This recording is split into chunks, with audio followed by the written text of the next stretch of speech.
Welcome to the Parish the Thought Show. The opinions of Brian, your host, and his guests have not been sanitized or scientifically tested, so please consume at your own risk. Now, here's Brian. Ladies and gentlemen, and whoever else is listening, welcome back to the program. My guest today is Kenny Parcell, the former NAR, National Association of Realtors president. Thank you for being here, sir. Brian, good to see you. Thanks for having me. And I wanted you on because there is so much in the media, in the industry, about this National Association of Realtors lawsuit that's got everybody all kerfuffled over the commissions. And I wanted to have you on just to simplify what's going on as best you can for realtors, for buyers, for sellers, so something that they can get their head around and understand.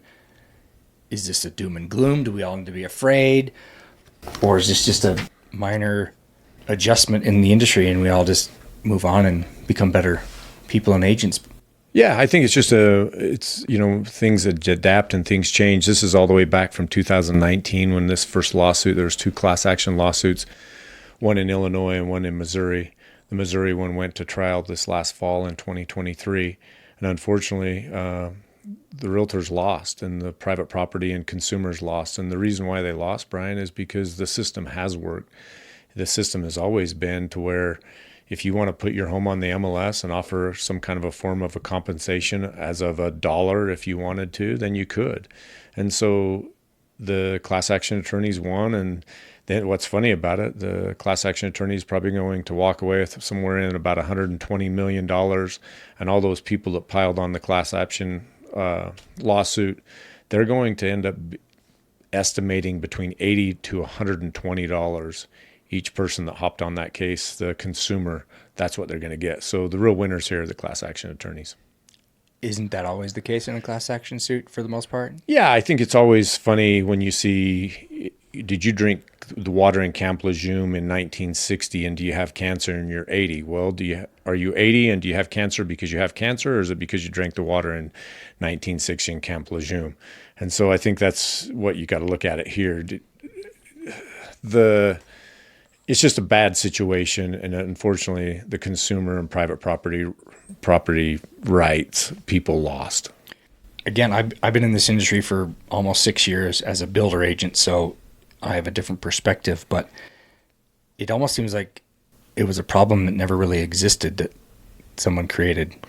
Correct. So tell me, where am I missing it? Well, I think sometimes the realtors, some people or licensees, they did it to themselves. I mean, how many billboards did you see back in the day of buy with me, my services are free? No, your services aren't free. You get compensated. How do you get compensated? Well, either the buyer's compensating you or the seller's compensating you. And most of the time, the seller, when you would go to a listing agreement, say, seller, look, we're going to charge you X. And it was always negotiable. It was never mandated it was going to be 6%. Never. It was never mandated what you need to split that commission with. And so what's happened now is that we did it to ourselves in a sense that we said, some agents said our services are free. No. You want to be worthy of what you charge, and you always just want to be worthy of what you charge. And if you're worthy of what you charge, people will pay it. And there's different commission models all over the place. And you know what? That client needs to determine which is the best commission model for them. So the Sitzer-Burnett one in Kansas City, that was like after the fact, correct? That this buyer came and said, I was strong-armed, or I was, what's the word? Coerced into, but they knew what they were. Everybody signed documents that said all these things, who was getting paid what. So how can they come back after the fact and say, I was misled? Yeah, well, the thing to remember, Brian, is every state had buyer's agency or they didn't have buyer's agency. And so some states, I believe 9, had a buyer's agency agreement. So before I could write a contract in the state of Utah, I would have a buyer sign a buyer's agency commission saying, I am representing you, and here are my duties, and here is my form of compensation. Not every state had that. And so some states, it was the Wild West a little bit. And so there wasn't really always clear on compensation. If the agent wasn't trained enough to educate their client on compensation, there could have been a little bit of muddiness on how they did get paid. But in Utah, we've been doing doing it that way for how many years? Yes, for a very long time, 20 plus. So it's never been an issue. So we've been smarter about it. And why don't other states? Why is it so different from state to state? Well, because once again, and this is what's been so spewed in the media, that NAR mandated 6%. No, NAR never mandated. NAR never mandated buyer's agency commission because it came down to each individual state what they required. Some of the talk I've been hearing also is like, is NAR even relevant, or is it necessary for, and as a dues paying member of it? I've often asked, what does that money go for? Is NAR necessary? Sure, there's some real value there. Real value is just because you don't take an interest in politics doesn't mean that politics won't take an interest in you. And so by the advocacy side alone from what the realtors do, and it's not advocating for realtor rights, it's advocating for private property rights for the single mom, the military vet. 1/5 of the GDP comes through real estate. And so as you can imagine in DC, everybody's trying to get some pieces of that money. And so you have to have somebody there to take care of the first-time buyer, the minority buyer. The best way to build wealth in this country is through real estate. The average net worth of a renter is $8,000. The average net worth of a property owner is $320,000. So there's a huge swing there. So anything you can do to help for fair and affordable housing is a winner. Can we talk about, like, when you were the president, and when did the whole mess happen? Was it August, September last year? Yeah. So what happened is, as far as that goes, is there was a bad story written about me in a national publication that was not true. Everything that has ever been investigated about Kenny Parcell or anybody else is always investigated by a third-party attorney. And there were no complaints, no code of ethics violations. And then all of a sudden this big story comes out in the end of August. And as soon as it hit, I had people that I trusted saying, you know what, you should resign. You should take one for the team, do something, lay down a bunt for the brand. And at the time, I thought I was doing the right thing, and inevitably probably the worst decision I've ever made, because as soon as you resign, you're guilty. So had you stayed on as president, and again, this is just guessing, and do you think that it would have got to this point, or would you have had the ability to fight this and be more of, the leader that you were? Would you have been able to avoid some of the position that NAR is in now? Well, we were in that lawsuit, and it was going to trial later that fall. I would have loved to have seen more volunteer representation. I would have loved to see a lot more of the attorneys speaking to the jury instead of 15, high-profile attorneys in their $5,000 suits. It didn't look well for the realtors. It looked like big corporate business, and it didn't appeal to the jury. We were set up to fail. Why do you think, and we talked about this before we coming on the air here, why do you think somebody wanted or were targeting you? Was NAR becoming a threat to somebody's power? I don't know. Again, it's like a movie almost, the things you're telling me about. But yeah, it's just one of those things, Brian. You don't know why God puts you in trials that you're put in. But I do know I'm healthy. My hands work, my feet work. I'm not in Ukraine right now being bombed. My kids aren't being bombed when they go to school. I have the ability to still have a pretty good life. What I do know that's spoken in the media is not true.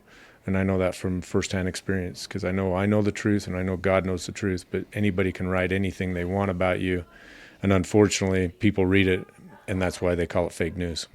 Yeah, and it's so hard to sift through. So how does somebody, maybe a new agent or a seasoned agent, what sources do they go to try to understand what's going on with this? I think it's hard, Brian. It's hard to find true news. Because what you read, and everybody, you have plenty of real estate people, you have plenty of attorneys out there, everybody's spewing misinformation. They're not educated on it, but they want traffic. People want clicks. That's what I do know. People want clicks. They want to spew some kind of false news to get clicks, to get traction. And unfortunately, that's the hard thing. The fact is, as a buyer's agent, 3 things are going to happen. One, either the listing agent is going to compensate you from their listing side. Number 2, the buyer's going to pay you directly. Number 3, you're going to write it in the contract and ask the seller to compensate you part of the contract. So that's the three ways as a buyer's agent's going to get paid. And that's as simple as I can and say it for people. So yeah. How does someone learn and find out information? That's a tough situation. Yeah, because nothing's real. Yeah. Nothing's real, but it's going to be a lot more work before you go put a buyer in your car. The old days, you'd put a buyer in your car, show them 3 or 4 homes, explain your agency, tell them what you would do for it, and say, great, would you sign a buyer, will you sign a buyer agency agreement, buyer broker agreement? Now, before you put them in the car, you're going to have them sign a buyer agency agreement. And is that going to be federal law or state by state law that like someone has to sign that? Yeah, well, and keep in mind, let's back up for a second. This whole settlement that's happened still has to be court approved. So as much as, people are saying mid-July, the courts have to decide. And they're notoriously not in a hurry. Right? So we'll see what happens, but people need to be putting that in place. So it's going to be a lot harder for you as a buyer's agent. If you're going to go show 5 homes, one, you got to get a buyer agency signed, no big deal. But then you need to find out from those 5 different listing agents, is there some kind of form of compensation? Because you're not going to be able to see that on the MLS. Okay, that's a question I had. Why is having it on the MLS, that never seemed to be like a problem to me. Why is advertising what you're going to pay out? Why is that an issue? That's part of the settlement, and it doesn't make sense.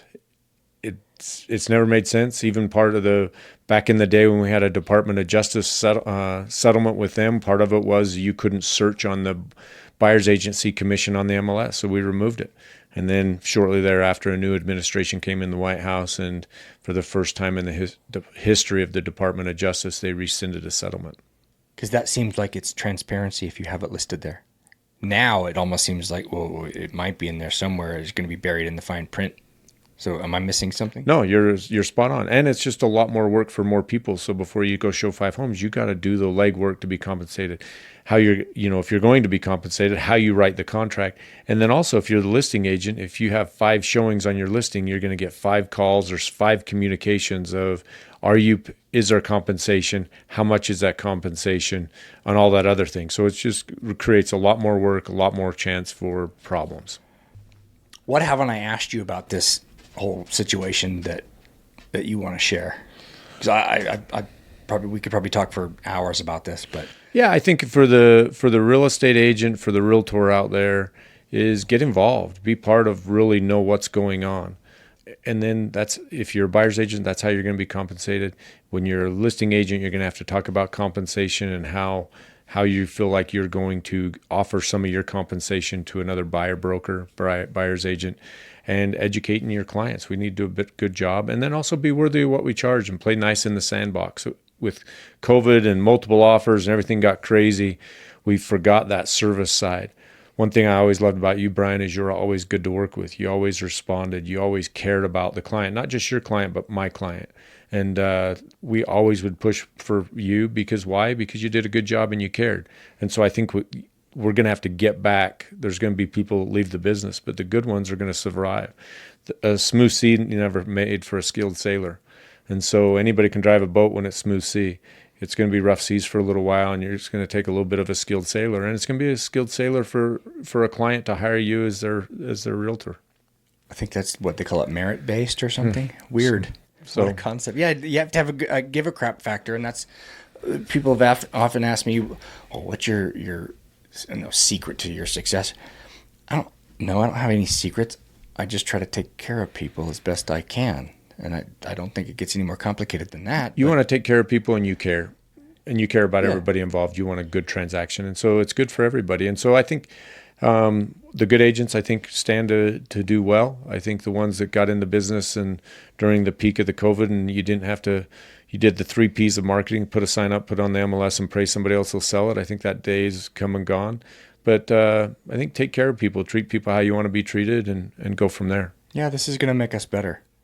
So I think so. I think it's not going to. I've heard so many rumors of the travel agent and the taxi cab driver and all that. No. I think the biggest investment you'll ever make for most people is buying a home. And do you want to be the Lone Ranger? No, because Lone Ranger still had Tonto. You had somebody there to be your sidekick and help you make the biggest decision you've ever made.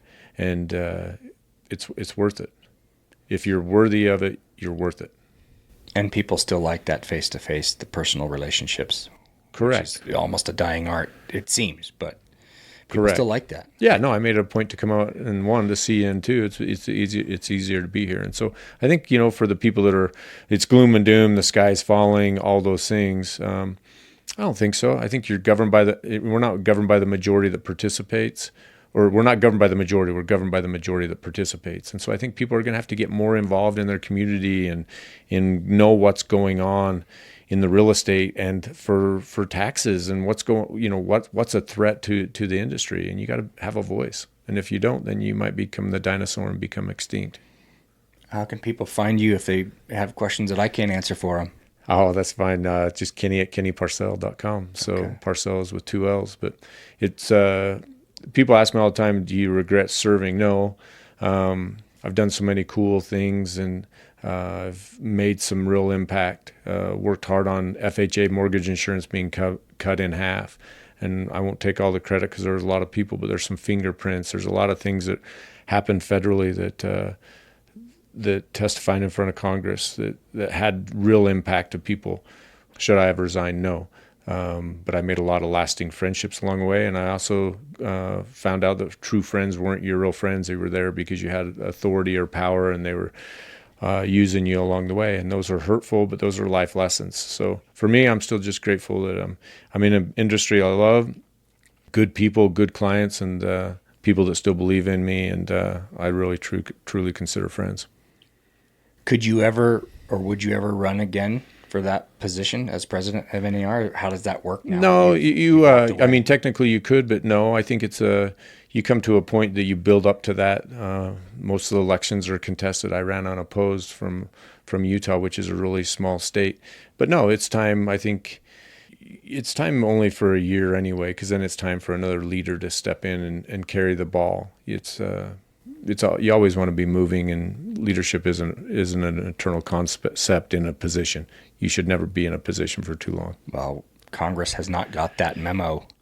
Well, that's a whole other animal. The problem's a problem because if you're a member of Congress and second you run, you're already campaigning for for 2 years down the road, and so you're always just on the campaign trail instead of doing the work. Instead of actually trying to do the work, and I'm sure most people go there with the intent to try to make a difference. And I don't know. It seems like, have you seen the movie Mr. Smith Goes to Washington?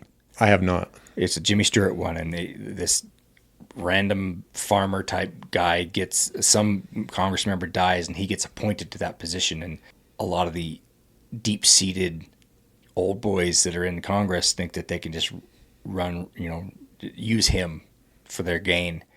And he stands up and said, no, this is ridiculous. And he actually has a soul and a heart. And part of me believes that might still be possible with positions like this, but I don't know. There's a lot of good people. I know many of the members of Congress, and many of them are good people, and many of them have been distorted or forgot who they serve, unfortunately. Power corrupts and all that good stuff. So, well, Kenny, thank you so much. I appreciate you taking time out of your day to visit my humble little podcast and share your experiences and your perspective on this. It's helped me a lot, and I hope whoever's listening will be more at ease with this situation that we're in right now. Well, it's always good to see you. Thanks, Brian. Thank you again for listening to The Parish the Thought Show.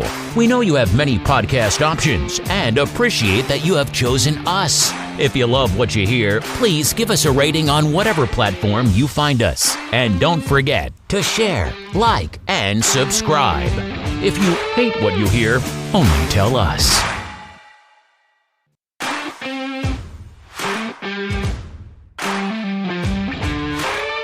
You're still here? Click on the next episode for more from The Parish the Thought Show.